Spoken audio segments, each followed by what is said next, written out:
it's very hard on the survivors because they thought they had won a big victory, and now they're not seeing anything that, for their purposes, constitutes a victory. Political storm forced Donald Trump into a U-turn about releasing the Epstein files. They were all due to be released last night, but critics say many documents have been held back, leaving survivors of Jeffrey Epstein's abuse still waiting for justice. Well, we can speak now to lawyer Gloria Allred, who represents many of the women who were abused by Epstein. Good morning to you, Gloria. And I know you've had a very busy night and you've stayed up very late, so I'm grateful to you for that. Thank you. Good morning. So first of all, your reaction to what has been released, do you feel you've learned anything new overnight? There's a lot of criticism saying a lot of what has been released is what we've seen before.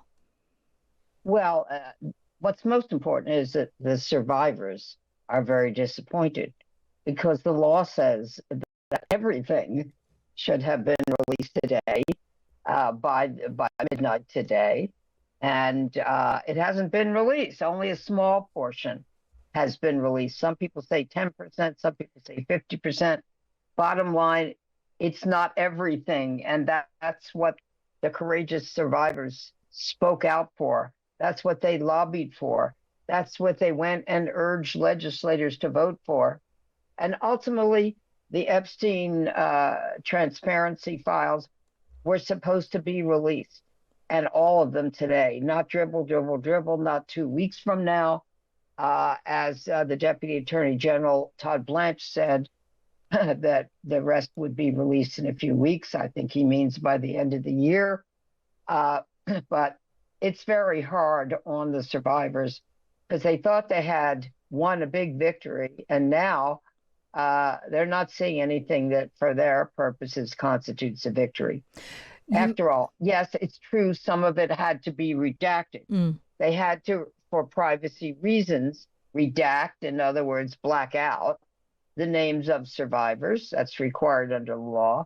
They also blacked out family members of the survivors who might be in photographs or mentioned in emails or other electronic communication, because if you see the family members, you might identify the victim. In addition, they're blacking out any child sexual abuse videos because that's pornography and the public should not be seeing that. And as a matter of fact, I don't think Congress should even be viewing that. And finally, there are exemptions for any pending investigation. Of course, the president said he wants prominent Democrats to be investigated. He used to be a Democrat, but I don't think he means himself. In any event, that gives it a whole political overlay. I think anyone and everyone who was associated with Jeffrey Epstein, if they're photos of him or not photos of him, I think questions need to be asked of those people. It doesn't mean they committed any crime. It doesn't mean that there's evidence to prosecute them for a crime. They may have done nothing wrong. Just meeting with Jeffrey Epstein is not a crime. But we want to know if there are third parties who enabled, assisted, conspired with Jeffrey Epstein to sex traffic underage girls, in other words, children, and also adults. And we need to get to the bottom of that. I will say that the justice system has failed the survivors over and over again. And they feel again today that it failed them. So I don't know how we're going to go restore trust in the justice system when they feel it's a system of injustice. And so do you and the survivors feel disappointed that some of these powerful men who are shown in these photographs that have been released overnight with Jeffrey Epstein, and there is no suggestion that these people have done any wrongdoing, but are you disappointed that those men aren't coming out and saying everything they know about their experience, dinners, events, their dealings with Jeffrey Epstein, rather than just saying, I didn't know he was doing that? Well, I think what has to happen is Congress has to decide they're going to take depositions or obtain declarations, affidavits from some of the men who, were frequently seen with Jeffrey Epstein. Now, the president's and his spokespeople seem to want to take the deposition of former President Clinton. Former President Clinton has said he did nothing wrong. And so far, I haven't seen any evidence that he did. But, it's a distraction tactic. It's like, look over here, look over here, look over there, look over there. In other words, don't look at President Trump, look at former President Clinton. Everybody should be looked at. It shouldn't be just Democrats, or it shouldn't be just Republicans. Everybody who came into and benefited from being in the orbit of Jeffrey Epstein should be asked questions. Now, so President are you Clinton, saying it's political? You're saying it's politically motivated then, that the Trump administration is essentially trying to protect President Trump? Obviously. Do you want to say more? Well, I mean, to me, it's obvious. Do you believe Donald Trump has got something to hide? I don't know whether he has anything to hide or not. Reportedly, he's mentioned, I don't know, maybe 1,000 times in the Epstein files. I don't know if all of that's going to come out. In the words of his supporters, he hasn't done anything awful. Well, awful's not a crime if he has done it. But, I think, he should volunteer to answer questions under oath. I don't think he will. Former President Clinton has said he'll be willing to give a declaration. He's resisting a subpoena. But I'm saying it just promotes more distrust when only one party leader is being questioned and not a leader of another party. Obviously, President Trump, according to Jeffrey Epstein, President Trump, when he was not president, was his best friend for 15 years. So maybe he could offer something that would help.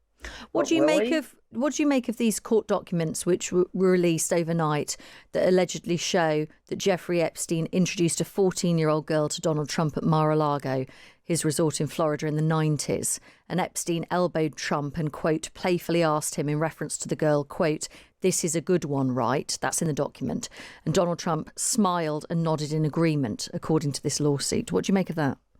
Well, if that's true, it's very disturbing. I don't think, that young girls or even older women should be used as sexual currency as part of a transaction or as a plaything. I think that it was the chief of staff of the president who said, well, Mr. Trump and Mr. Epstein were playboys back in the day, so to speak. I'm paraphrasing, but she did use the word playboys. Well, maybe at that time they were looked at as playboys, but if they sexually abused women, if they took advantage of them without their consent, or if they unduly influenced them, if they trafficked them, if they trafficked children, that's not just being a playboy. I'm not saying they did, but that is being a sexual predator. That is showing a lack of respect for women, and that is simply not acceptable. You mentioned earlier Todd Blanche, who is the Deputy Attorney General, who said several 100,000 documents released today, more to come over the next couple of weeks due to, quote, the need to protect, in his words, every single victim. Do you buy that this move by the Trump administration to not release everything overnight is to protect the survivors?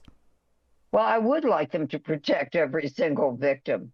I might add that there were prosecutors from the Department of Justice that did contact me and to make sure that, the names of victims that I represent should be redacted. And yes, they should, and obeyed that.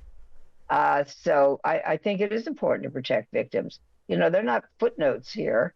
They're live human beings who were hurt and used and abused, and some of them were trafficked to different places. By the way, I have represented a number of victims in Europe and Asia, South America. It's not limited to the United States. So this is a worldwide story. And I think we just have to get to the bottom of it to hold people accountable. Will that ever happen? I don't know. I'm not optimistic, but I would like to see evidence, whatever's in the file. Will we get everything? I don't know. There are hundreds of thousands of pages, but some of it, by the way, is not even in the possession of the Department of Justice. Todd Blanche admitted after he interviewed Ms. Maxwell that he hadn't had in front of him some of the information from the Epstein estate. Well, why didn't the Department of Justice have that? They should have subpoenaed that if they were doing, a significant and neutral investigation. That's incredible. But anyway, the Congress has it. Yeah. Is that in the possession of the Department of Justice? I don't know, but it should be. Yeah. Gloria, I'm so grateful to you for staying up incredibly late to speak to us, and I know you've had a busy night, so thank you for talking to us. Thank you, Chloe. Thank you. Take care. That is the lawyer. You too. Take care. That is the lawyer, Gloria Allred there, who represents many of the women who were abused by Jeffrey Epstein.